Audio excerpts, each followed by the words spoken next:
নমস্কার, আমি অঙ্কুর। শুরু করছি আপনার কথা। আজকের বিষয় নিয়ে শুনবো আপনাদের মতামত, তবে সবার আগে হেডলাইন্স।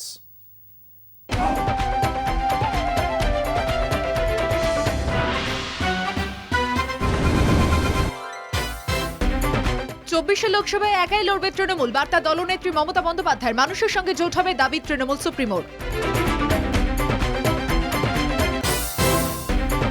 সাগরদিঘির জয় নিয়ে বিরোধীদের একযোগে কটাক্ষ মমতার। সাগরদিঘির জয় রাম বাম কংগ্রেস আঁতাত প্রমাণ করে, তোপ তৃণমূল নেত্রীর।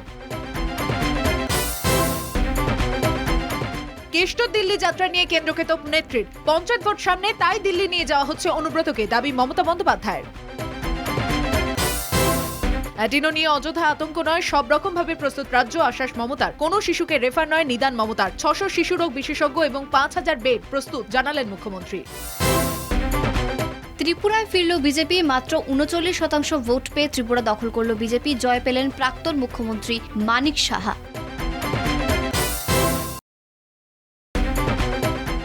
নাগাল্যান্ডে ফুটল পদ্ম, ত্রিশঙ্কু মেঘালয় বিধানসভা। মেঘালয় নজর কাড়ল তৃণমূল, 5টি আসন জিতে নিল বাংলার শাসক দল।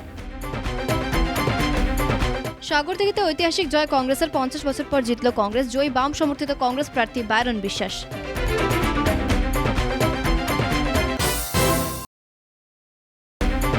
পুনের উপনির্বাচনেও ঐতিহাসিক জয় কংগ্রেসের।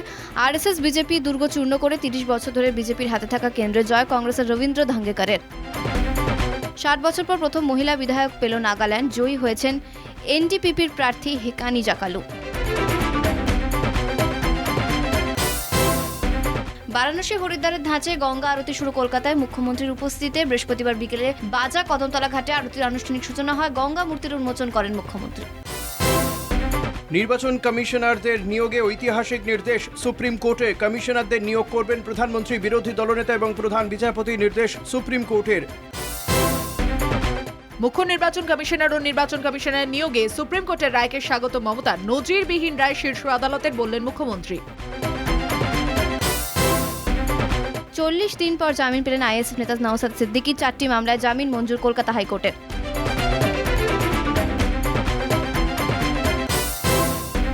আলিপুরে আইনজীবী সঞ্জয় বসুর বাড়িতে ইডির ম্যারাথন অভিযান। 29 ঘন্টা পর বেরোলেন ইডির আধিকারিকরা। আইনজীবী রেকর্ড বয়ান করে পাঠানো হলো দিল্লিতে।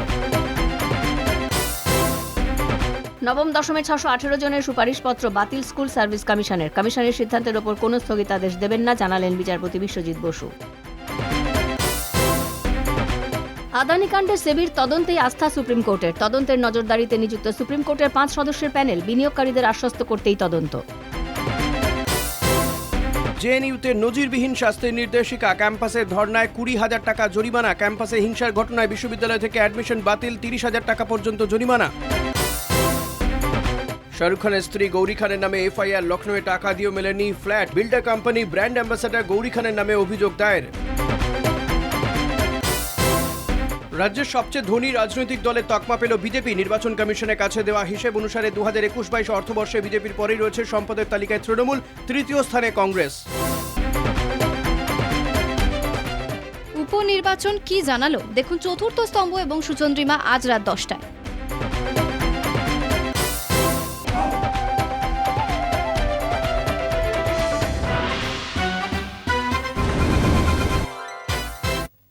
ভারত বিশ্বের বৃহত্তম গণতন্ত্র, যার ভিত্তি এদেশে কেন্দ্র থেকে রাজ্য সব স্তরে সরকার পরিচালনা করে সাধারণের ভোট। নির্বাচিত হয় রাজনৈতিক দল বা রাজনৈতিক জোট। অর্থাৎ ভারতের গণতন্ত্রের ভরকেন্দ্রে রয়েছে দেশের নির্বাচন ব্যবস্থা। স্বাধীনতার পর প্রথম প্রধানমন্ত্রী জওহরলাল নেহরু সরকার গঠনে সর্বজনীন ভোটাধিকার প্রয়োগের লক্ষ্যে গড়েছিলেন ভারতের নির্বাচন কমিশন। দেশের প্রথম মুখ্য নির্বাচন কমিশনার সুকুমার সেনের নেতৃত্বে 1952 সালে প্রথম সাধারণ নির্বাচন সংঘটিত হয় এদেশে।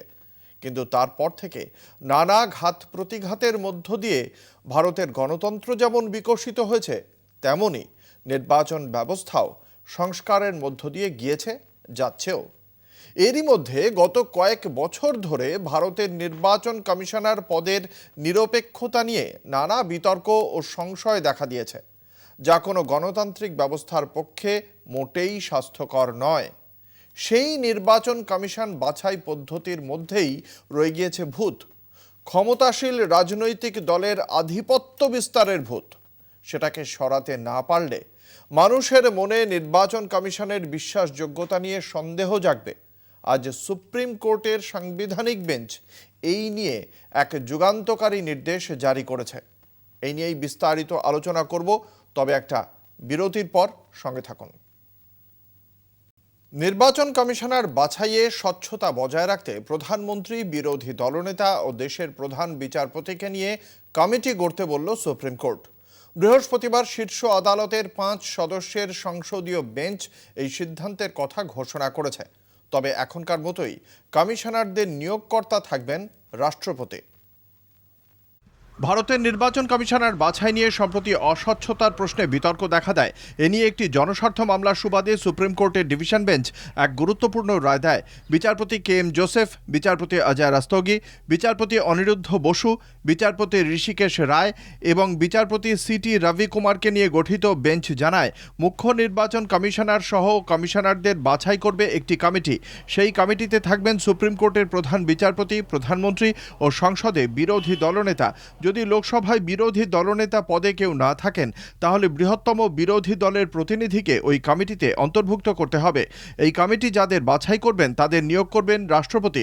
বর্তমানে প্রধানমন্ত্রী, কেন্দ্রের মন্ত্রিপরিষদ আলোচনা করে দেশের নির্বাচন কমিশনার মনোনীত করেন। সেই সুপারিশের ভিত্তিতে কমিশনারদের নিয়োগ করেন ভারতের রাষ্ট্রপতি। এদিন সাংবিধানিক বেঞ্চের সিদ্ধান্ত ঘোষণা করতে গিয়ে বিচারপতি KM জোসেফ বলেন, যেহেতু দেশে রাজ্যগুলিতে একাধিক রাজনৈতিক দল ক্ষমতায় থাকে, তাই কমিশনের কর্তা পদে বাছাইয়ে বিরোধী মতের প্রতিনিধিত্ব থাকা প্রয়োজন। তার মতে জনগণের হাতে ক্ষমতাই গণতন্ত্রের সার্থকতার নির্ধারক। গণতন্ত্রের সুবাদে শান্তিপূর্ণ বিপ্লব ঘটতে পারে যদি অবাধ ও সুষ্ঠু পরিবেশ বজায় থাকে। ডিভিশন বেঞ্চ মনে করে, অবাধ নির্বাচনের স্বার্থে কমিশন সম্পর্কে মানুষের আস্থা যাতে অটুট থাকে, সেটাই সর্বাগ্রে নজরে রাখা দরকার। শীর্ষ আদালতের এই নির্দেশ কার্যকরে আইন প্রণয়ন করতে হবে। যতদিন পর্যন্ত সেটা না হচ্ছে, ততদিন এই নির্দেশই বলবৎ থাকবে। সুপ্রিম কোর্টের সাংবিধানিক বেঞ্চের এই নির্দেশকে গণতন্ত্রের জয় বলে স্বাগত জানিয়েছেন বাংলার মুখ্যমন্ত্রী Mamata Bandyopadhyay. Today the judgment is being given by Supreme Court Constitution Bench. We are pleading this from since long. Trinamool Congress is pleading this since long. And I am really happy that Supreme Court has given that verdict. It is a moral victory of the people, because only the agency, they should not run the country. Only few political people, only the vendetta of some political people, if they run from judiciary to election commission to CBI to ED to everywhere. স্বাধীন ভারতে নির্বাচন commission নিয়োগ সংক্রান্ত এই নির্দেশ নিঃসন্দেহে বেনজির ঘটনা বলেই রাজনৈতিক মহলের অভিমত। কলকাতা টিভি। এ নিয়েই শুনবো আপনাদের অভিমত, শুনবো আপনার কথা। একটা ছোট্ট বিজ্ঞাপনে বিরতির পর ফিরে আসছি, সঙ্গে থাকুন। ফিরে এলাম বিরতির পর, আপনাদের সঙ্গে রয়েছি আমি অঙ্কুর। আপনারা দেখছেন আপনার কথা। আপনার কথায় আমাদের আজকের বিষয় সুপ্রিম কোর্টের বেনজির রায়। যে বেনজির রায়ে সুপ্রিম কোর্ট বলেছেন যে নির্বাচন কমিশনের যিনি কমিশনার হবেন, মুখ্য নির্বাচন কমিশনার এবং তার সঙ্গে পাশাপাশি যারা অন্যান্য কমিশনার হবেন, সেই কমিশনার নিয়োগের ক্ষেত্রে শুধুমাত্র আমরা এই বিষয়ে অবশ্যই শুনবো আপনাদের কথা, কিন্তু এই মুহূর্তে প্রধানমন্ত্রী ভাষণ দিচ্ছেন, সরাসরি চলে যাব সেখানে। ये दिखाते हैं कि भारत में लोकतंत्र और लोकतांत्रिक व्यवस्थाओं पर कितनी आस्था है, एक मजबूत आशावाद है। लोकतंत्र की राह पर चलते हुए हर शंका आशंका का समाधान हो सकता है, बदलाव लाया जा सकता है।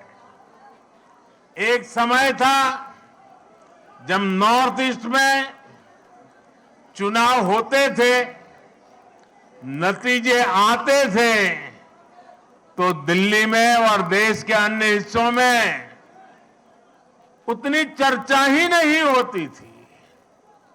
जो चर्चा होती भी थी तो वो चुनावी हिंसा की होती थी, बम, बंदूक और ब्लॉकेड की चर्चा होती थी। त्रिपुरा में तो हाल ये था कि पहले एक पार्टी के अलावा किसी दूसरी पार्टी का झंडा तक नहीं लगाया जा सकता था, और अगर किसी ने लगाने की कोशिश की तो उसको लहूलुहान कर दिया जाता था। इस बार इन चुनावों में हमने कितना बड़ा परिवर्तन देखा है। भाजपा ने नॉर्थ ईस्ट की राजनीति की दिशा ही नहीं, उसकी दशा ही नहीं, लेकिन एक आत्मविश्वास से भरा हुआ और नई दिशा पर चल पड़ा हुआ नॉर्थ ईस्ट हम देख रहे हैं। आज सुबह से मैं जब टीवी देख पाया, इन चुनावों के नतीजे ही छाए रहे। ये सिर्फ दिलों की दूरी समाप्त होने का ही नहीं, बल्कि ये नई सोच का प्रतिबिंब है। अब नॉर्थ ईस्ट न दिल्ली से दूर है और न ही दिल से दूर है।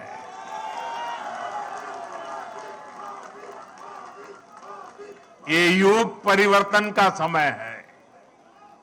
ये नया इतिहास रचे जाने का समय है। मैं नॉर्थ ईस्ट की शांति, समृद्धि और विकास का ये समय देख रहा हूं। मुझे याद है कि कुछ दिनों पहले जब मैं नॉर्थ ईस्ट गया था तो किसी ने मुझे बोला कि मोदी जी, आपको अपनी हाफ सेंचुरी के लिए बहुत बहुत बधाई। तो मैंने उनको पूछा कि भाई ये कैसी हाफ सेंचुरी आप बता रहे हैं? तब उन्होंने मुझे बताया कि जब से बोले आप प्रधानमंत्री बने हैं, आप 50 से भी ज्यादा बार नॉर्थ ईस्ट का विजिट कर चुके हैं, जो अभी नड्डा जी बता रहे थे।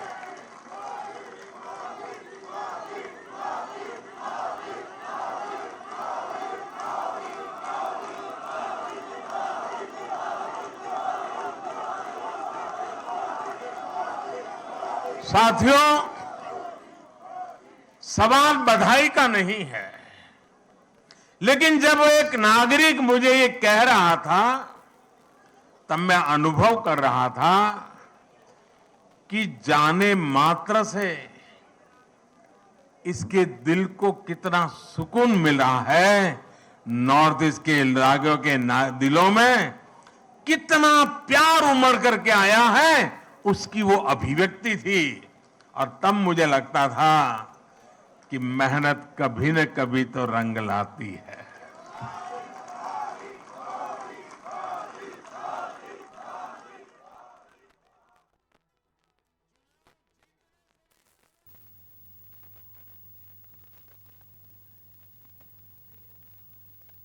নিয়ে নেব একটা ছোট বিরতি, সঙ্গে থাকুন।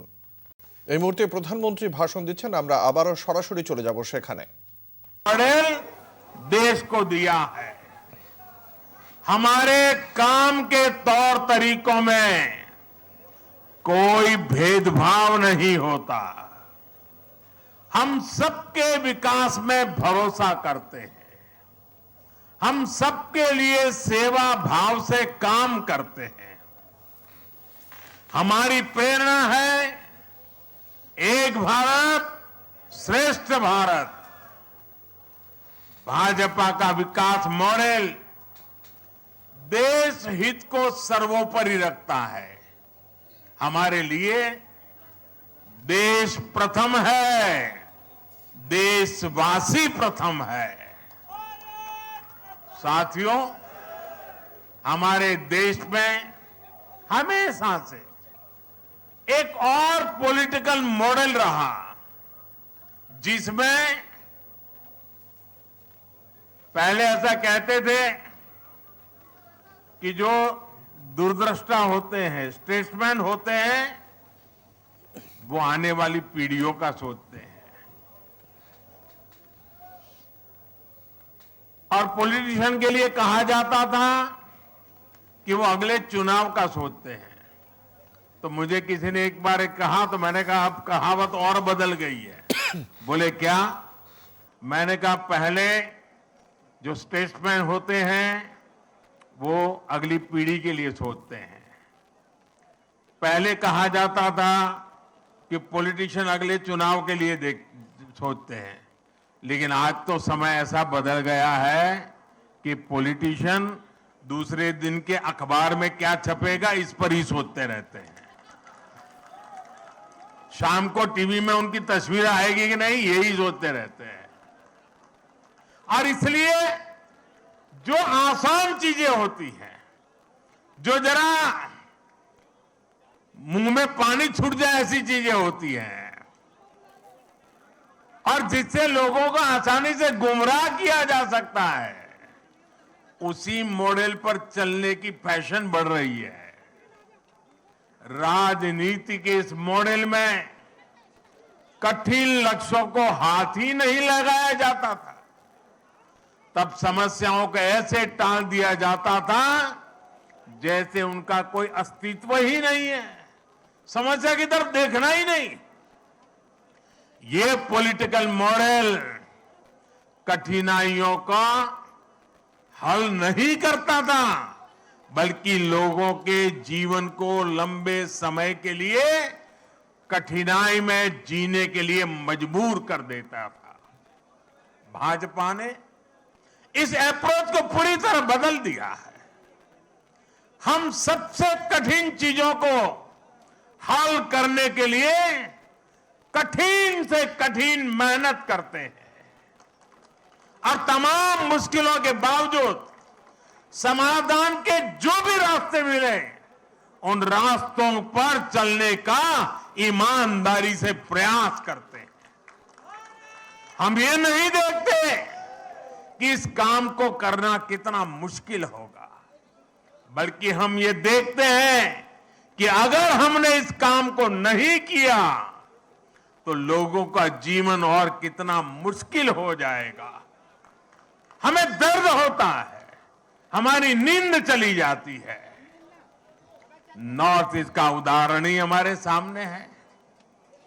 आजादी के 7 दशकों बाद भी नॉर्थ ईस्ट के हजारों गांवों तक बिजली नहीं पहुंची थी। साथियों, क्या 21वीं सदी में बिना बिजली की जिंदगी कोई कल्पना कर सकता है?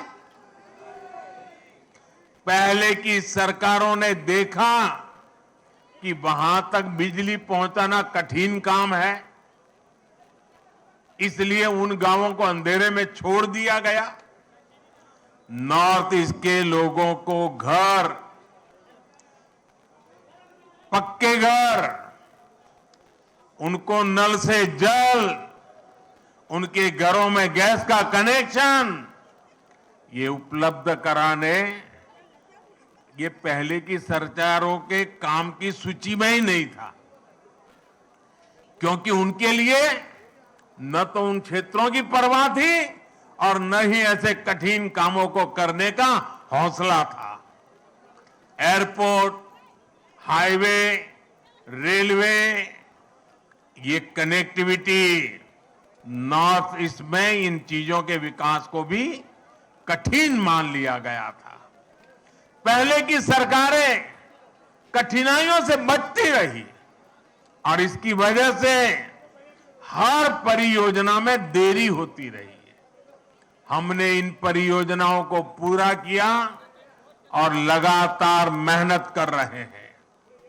हमारे ऐसे ही प्रयासों की वजह से आज देश पहली बार गरीबी के खिलाफ इतनी मजबूती से लड़ रहा है। और मुझे तो खुशी है कि मेरा गरीब भाई भी गरीबी को खत्म करने के लिए मेरे साथ कंधे से कंधा खड़ा लगा करके मेहनत कर रहा है। इसलिए आज भारत के विकास और उसकी रफ्तार की तारीफ पूरी दुनिया में हो रही है। हो रही है कि नहीं हो रही है? चारों तरफ गुण सुनाई दे रही है कि नहीं सुनाई दे रही है? साथियों, भाजपा के विजय अभियान में जो हमारी त्रिवेणी की तीसरी शक्ति है, शिव जी के भी कहते हैं ना, तीसरा नेत्र सबसे सामर्थ्यवान माना जाता है। ये हमारी जो तीसरी शक्ति है, वो तीसरी शक्ति हमारे भाजपा के कार्यकर्ता है और मैं उनको बार बार नमन करता हूं।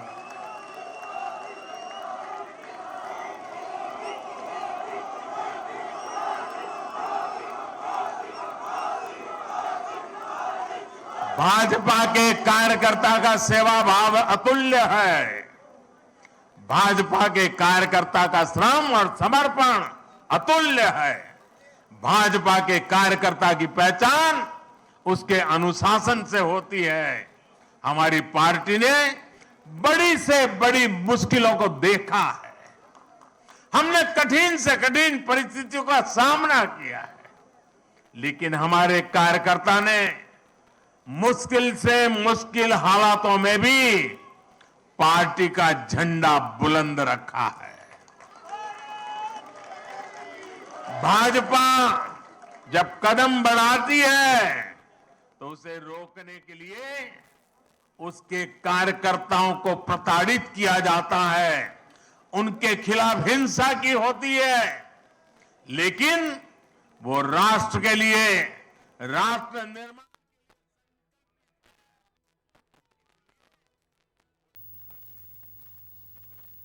এই মুহূর্তে দিল্লিতে বিজেপির মুখ্য কার্যালয় থেকে ভাষণ দিচ্ছিলেন প্রধানমন্ত্রী নরেন্দ্র মোদী। আমরা আবারও ফিরে আসব, আপনার কথায় শুনবো আপনাদের মতামত আজকের বিষয় নিয়ে। এই মুহূর্তে একটা ছোট্ট বিরতি, সঙ্গে থাকুন। আপনারা দেখছেন আপনার কথা, আপনাদের সঙ্গে রয়েছে আমি অঙ্কুর। আমাদের সঙ্গে রয়েছেন দর্শক বন্ধু ওয়াই আলী। আপনাকে কলকাতা টিভির পক্ষ থেকে স্বাগত জানাই। বলুন। আমাদের দেশে যে স্বশাসিত সংস্থাগুলো আছে তার মধ্যে ইডি, সিবিআই,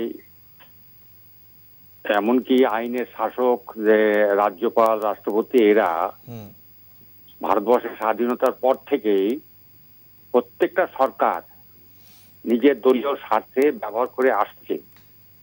কারণ এটাই যে আমাদের দেশের শাসক কুল যখন দুর্বল জায়গায় পৌঁছায়, তাদের যখন দুর্বলতা আসে এবং নিজের রাজনীতিতে যখন ধস নামে, তখন এই বাঁকা রাস্তাগুলো এরা নেয়।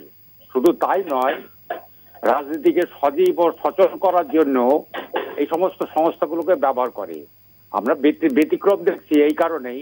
এটা কিন্তু ভারতবর্ষের কোনো দলে এই দুর্বলতা থেকে কেউ বাদ নাই আর কি, সেই কংগ্রেস থেকে আরম্ভ করে আজ অবধি চলছে। তো যে রায়টা সুপ্রিম কোর্টের তত্ত্বাবধানে একটা বিশেষ মোকদ্দমা বা মামলার পরিপ্রেক্ষিতে যে সিদ্ধান্তটা গ্রহণ করেছে যে এই নির্বাচন কমিশন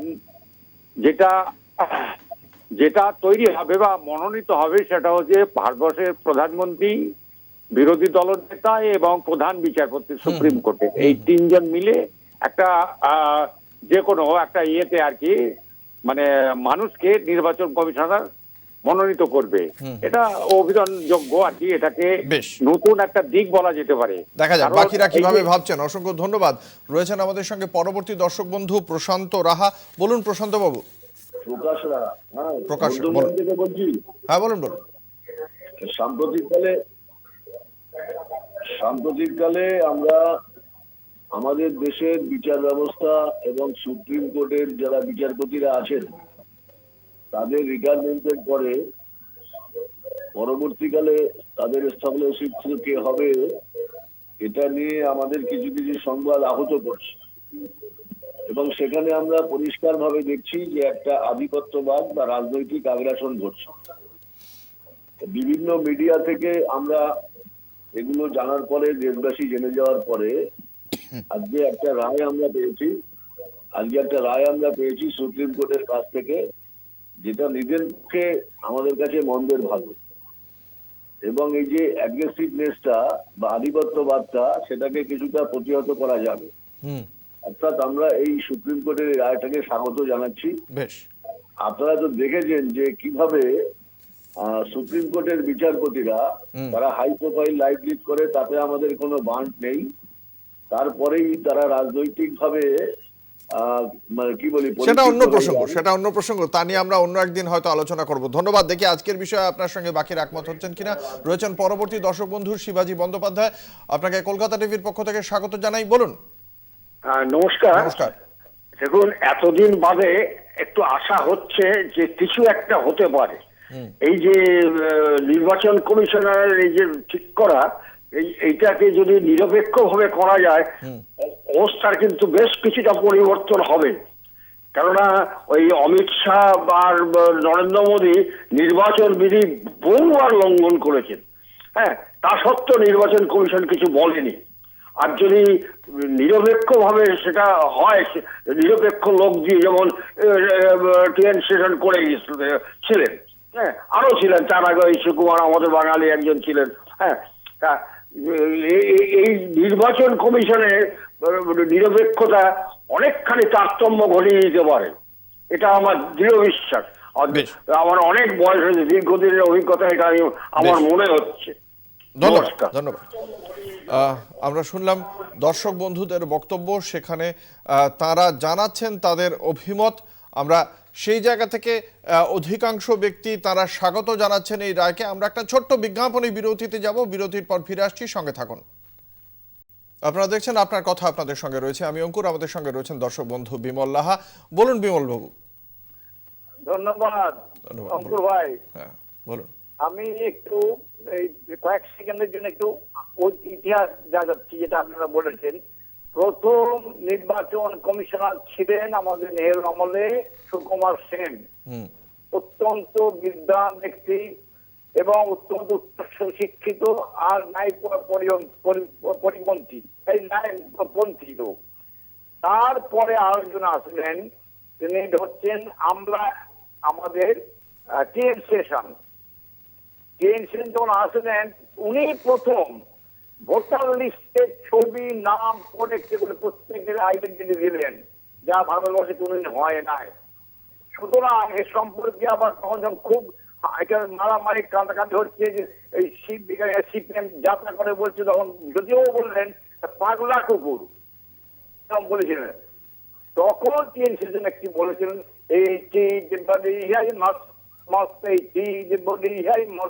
যাই হোক, এবারে আসল কথায় আসি। সেটা হচ্ছে এক unprecedented ruling or judgement, historical judgement, ঐতিহাসিক রায় দিল আজকে। একবারে নিঃসন্দেহে এতে সব কিছু এক সুন্দর হলো। সুপ্রিম কোর্টকে চলানো খুব কঠিন, এক নম্বর। প্রধানমন্ত্রী কি করতে পারবে না, আর বিজেপি সংসদে যারা আছেন তার বিরোধী পক্ষ যিনি, তার একজন। এই তিনজনকে নিয়ে যে কমিশন তৈরি হবে, সেই ইলেকশন কমিশন সারা ভারতবর্ষের নির্বাচন কমিশনকে কার্যকরী করবে, এই আশা করি এবং আমি শুভেচ্ছা জানাই। নমস্কার। ধন্যবাদ। রয়েছেন পরবর্তী দর্শক বন্ধু আজিজুর রহমান খান, আপনাকে কলকাতা টিভির পক্ষ থেকে স্বাগত জানাই। বলুন। হ্যাঁ অঙ্গুরবাবু, শুভ সন্ধ্যা। শুভ সন্ধ্যা। বলুন। বলছিলাম কি যে অনেক ধরুন আপনার নির্বাচন কমিশনার এসেছেন স্বাধীনতার পর থেকে, কিন্তু দেখা গেছে তৎকালীন সময়ে আপনার ক্ষমতার এত বিকেন্দ্রীকরণ ছিল না। তো যেদিন থেকে কিন্তু ক্ষমতার বিকেন্দ্রীকরণ এলো, সেদিক দিয়ে দেখছি যে যারা মানে মানে গণতন্ত্রে বিশ্বাসী বা ভোটে জয়ী হয়ে যারা এসেছেন ক্ষমতায়, তারা কিন্তু সেই সুযোগটা নিয়েই, সেই পদটাকে নিয়েই ছিনিমিনি খেলছেন। তো যাই হোক, আজ আর বেশি কিছু বলবো না।